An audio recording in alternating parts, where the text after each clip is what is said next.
राम राम दोस्तों, वंदे मातरम। आप देख रहे हो मेवाड़ मारवाड़ क्रांति राजस्थान। सभी दर्शकों ने नियम प्रणाम। दर्शकों, आप सभी ने पता है कि देश के अंदर, देश हो या प्रदेश हो, धर्मांतरण का खेल चारों ओर पैर पसार रहा है।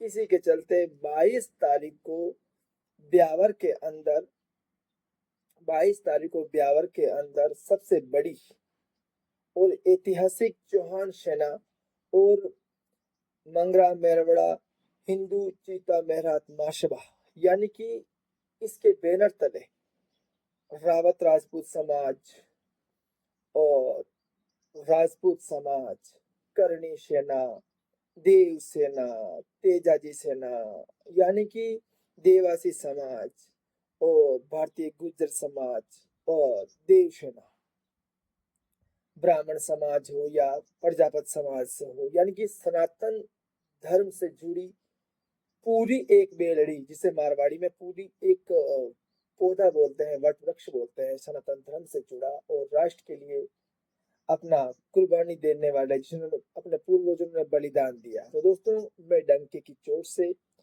अपने चैनल के माध्यम से देशवासियों को, प्रदेशवासियों को ये संदेश देता हूँ कि देने की कोशिश करता हूँ। मैं देव स्थान विभाग, अजमेर संभाग, रजिस्टर्ड क्रमांक 129 और कार्यालय क्रमांक 1669, शौकीन बायासा मेथीमाई रावत राजपूत संस्थान मंदिर ट्रस्ट परिवार की ओर से आप सभी से हाथ जोड़ निवेदन करता हूं कि आप 22 तारीख के दिन अभिषेक चौहान साहब के अगुवाई में ये जो राष्ट्रव्यापी जन आंदोलन की जो रैली ब्यावर में होने जा रही है कॉलेज में, वहां पे आप ज्यादा से ज्यादा पहुंचे, उस इस रैली को सफल बनाने में आप सहयोग प्रदान करें।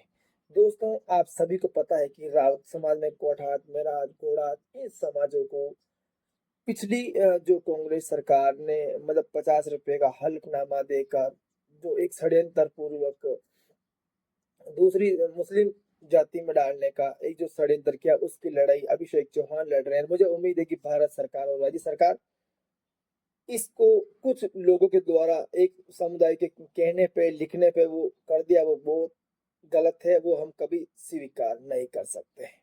तो दोस्तों, सभी से निवेदन है कि भारत सरकार और राज्य सरकार भी अपनी सरकार के अनुदान से इस समाज को हिंदू सभ्यता और संस्कृति से जुड़ी थी और जुड़ी रहनी चाहिए। और कुछ विदेशी मौलानाओं के चक्कर में कुछ लोग पैसे वगैरह लेके या अपना ईमान बेच के समाज के साथ कुठाराघात कर रहे हैं, खान लगा रहे हैं, तो मैं इसका तो कुछ कर नहीं सकता है, क्योंकि चित्ता मेरा समाज के अंदर भी दो फांट बढ़ चुकी है।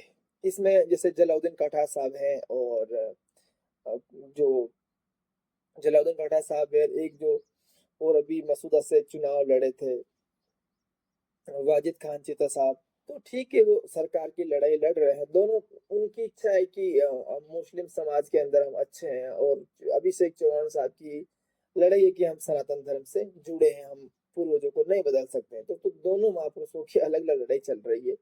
तो इसमें कौन सही है कौन गलत है, ये तो अभी कानूनी प्रक्रिया चल रही है। लेकिन मैं आप सभी से इतना ही निवेदन करता हूँ कि कुछ जो बड़े बड़े अधिकारी हैं, अभिषेक चौहान साहब हैं, जैसे वाजिद खान जीता है, प्रोफेसर जलाउद्दीन काठार साहब जी है, और इनके दुख सुख पड़ते हैं, जो दोनों ही पक्ष, दोनों ही जो पक्ष विपक्ष वाले पार्टी बने हुए, तो आते जाते रहते हैं, मिलते रहते हैं, लेकिन कुल चंद लोग ऐसे हैं जो विदेशों में बैठकर कट्टरपंथी की बात करते हैं, और वो खुद ऐसे लोग हैं जो अपन तो हिंदुस्तान की खातिर हिंदुस्तान की पहनते हैं और हिंदुस्तान की बजाते हैं, डंके की चोट पे चलते हैं, लेकिन वो धमकियां देते हैं, हम सर कलम कर देंगे, हम वो मार, अरे हमारा बाप, जिस बाप दादा को मुगलों ने मार मार के, पीट पीट के धर्म परिवर्तन कराया, उनके साथ कुछ कर नहीं पाए और अपने ही भाइयों को धमका रहे, तो भगवान भला करे आपका।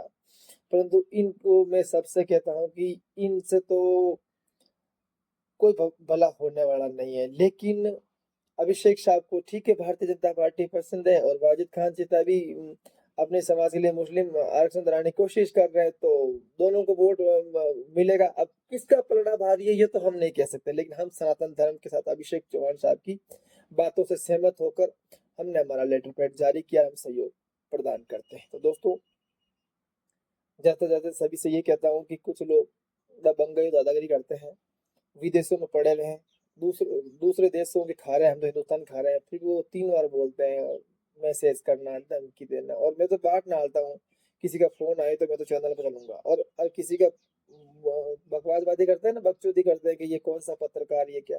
अरे चूतिया नंदन, अजमेर, पाली, राजसमंद, नागौर, जोधपुर संभाग करीब 780 थानों की खबरें मैं मेरे चैनल पर, मेरे पेपरों में प्रकाशित करता हूँ। शासन प्रशासन ऐसे ही हिफाजत नहीं करता हमारी। शासन प्रशासन मोहर लगती है खबरों पे, सरकार देखती है खबरों को। तुम जैसे चौवन्नों से पेपर और चैनल नहीं चलता है, तो मैं उसको कहता हूँ तुम्हारे औकात में रहो तो अच्छी बात है। आपको 22 तारीख को ब्यावर जरूर पहुंचना है।